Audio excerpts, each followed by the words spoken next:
Hey, what's up everyone? It's been a while since I've jumped in here in the garage, and today I've got a project for a buddy of mine. We're going to be doing some handlebars, so I'm going to walk you through some of the things we're doing.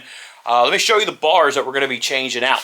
And if you haven't already, make sure you hit that subscribe button, like, comment, so you can keep up with the latest that's going on here in the Throttled Roots garage, all right? All right, check this out. By the way, if you want one of these dope-ass shirts, only Harleys, make sure you visit the website or check out our Instagram and DM us, Throttled Roots on Instagram. Get you one of these bad boys right here, only Harleys. All right, so I've got a friend that is changing out the bars. He wants to just kind of freshen up his bike, give it a different look. So we've already taken some bars off. I'm going to walk you through kind of what we've done. We've done very basic, very little, just kind of in preparation.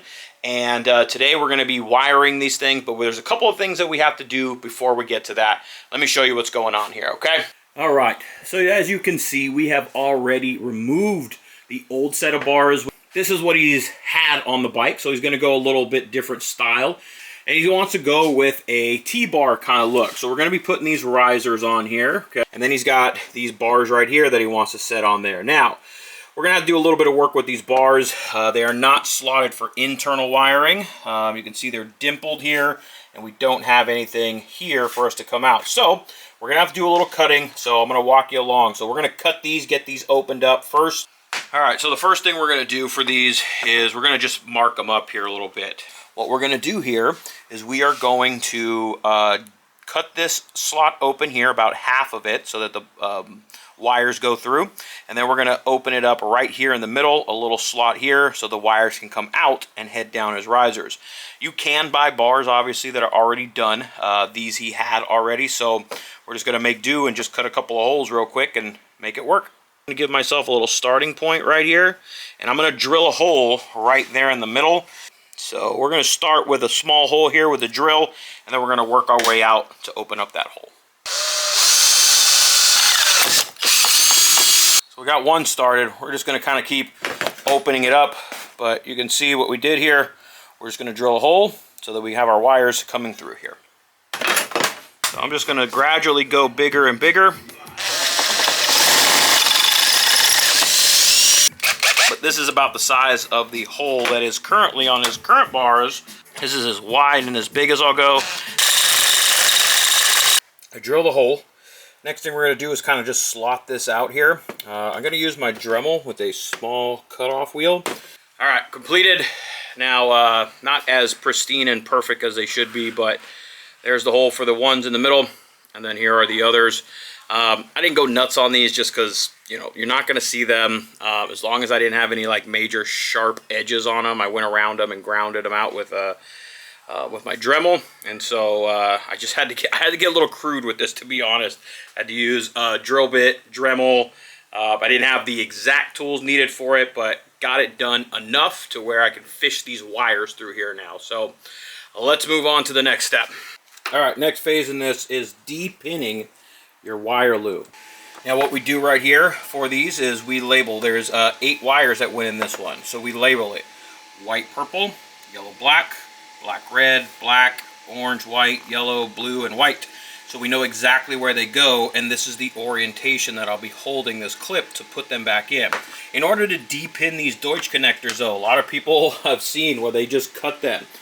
This is what you need to do in order to fish them out as well as back in to the new bars. This piece right here is what goes inside. Okay, this is like a wedge clip is basically what it is. Now you see these 2 little prongs right there in the middle. You'll just take a pair of needle nose pliers, small ones, stick them in there, and then you will pull, because it sits inside of there, you pull it out. You pull it out towards you, and then that whole thing comes out. Now once that comes out, it's hard to see, but there's some pins, there's some little clips that are inside of there. You will take a small screwdriver, a small flathead, just like this, and what you'll do is you'll go in there and you'll pry those pins up or down, and then once you pry it up, you can slide the connector out through the back right there, and you'll be left with this right here. Then you just reverse the process when you're done. So we're going to do the same exact thing for this one right now. This one here, you can see the connector still in there. I'm going to get my needle nose, pull that clip out, and then that'll expose these connectors on the inside, And then what I'll do is I'll start pulling these pins out. Now you can see this one only has a couple, this one has less wires, and I labeled it the same way right here. What I did do is I made sure to label right and left, okay? Left control, okay? This one obviously going up to the left hand there, and then right control going over to your throttle side. And then just put it back together like that. So let me depin this one, and we'll get them back in the new bars. So here's how it works. You got your connector here. Take your needle nose, stick it inside of there, pull that pin out, pull that clip out. There it goes. Got to give it a little jiggle. Now we got all our wires inside, and we'll start releasing those, okay? And then you just pull it all the way out, like so. There you go. All out. All right. Then to get them out, you're just going to kind of use a push-pull method.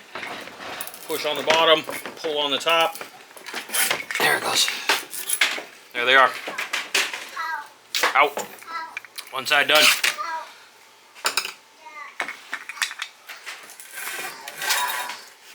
Oh, this side came out a lot easier.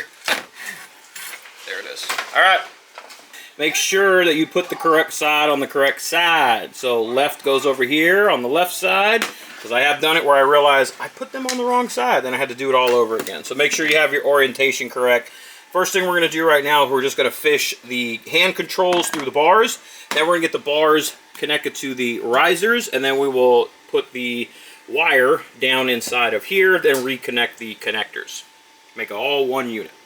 I went ahead and put all these through here, and still have not put the connectors on for a couple of reasons. These are going to be put through these risers. Alright, so you can see how these kind of get wired. I got them now through these plates. These plates are then going to sit right inside of there like that. And I put a little Loctite, little blue Loctite on these right here that are going to sit here, because we just don't want them to come off anymore after we have these wired in. Then I will go ahead and clamp the top clamp to the risers themselves, so I have it all as one unit, and then we put them on the bike. So both are now wired internally. Now I'm going to go ahead and clamp the risers to the top bar clamp and make them one unit, and then at that point I'll go ahead and repin my connectors. Alright, there's the full complete setup of how I'm going to mount it up onto the bike itself. That's them. Now I'm going to go ahead and now bolt them up to the triple trees. So I'll get them all mounted up here. Here's a before with no bars. Alright, well, you know, I just got to working. All completed. Now what I had left over to do was basically just bolt them up to the triple trees. You can see what it looks like. He's putting a fairing on the front of it anyway, so all this is going to be covered. Really, all you're going to see is this back part right here. Pretty straightforward. There's tons of videos on how to put all this stuff back. There was no bleeding of the brakes or anything like that on this job. The length of wires and the cables themselves were already long enough to do this job. So it was really just a matter of taking the old ones off, pulling the old wires out, and then rewiring these, and then bolting everything back up to this set here. So on a scale of a bar job, this was probably half the amount of work on a normal job. Really what you're going to have to change, if you don't have long enough cables in any way, you're going to have to change throttle cables, which means you're going to have to get down to the fuel injection, maybe take the tank off, or at least get to the cables down there. You're going to have to get a new brake line usually, so that involves bleeding the brakes as well. And then you're usually going to have to get a clutch line. A lot of people don't realize this, but when you do these bars, when you need to do a clutch, well, guess where it goes? It goes all the way down, back behind the transmission side cover, plugs in right down there. And so what does that mean? To get to it, you got to take the exhaust off. So when you do a bar job, or you have someone do a bar job, just remember, when there's cables involved, there's a lot of other stuff that is involved beyond just taking the bars off and putting them on. It is really a lot more detailed than that. But this job is done. This is what the customer is going to look like. We're going to see back here. I like the look. I'm digging it. It works for the bike. Nice chrome finish. And I think it's a good change from the other one. So, a job done. All right, so if you like this video, you like this content, make sure to click the subscribe button. Also, YouTube lives every Thursday right here. So join the podcast, listen to on Spotify, come follow us over on Instagram where you keep up with all the latest and greatest. But hit that subscribe button. We'll see you on the next video.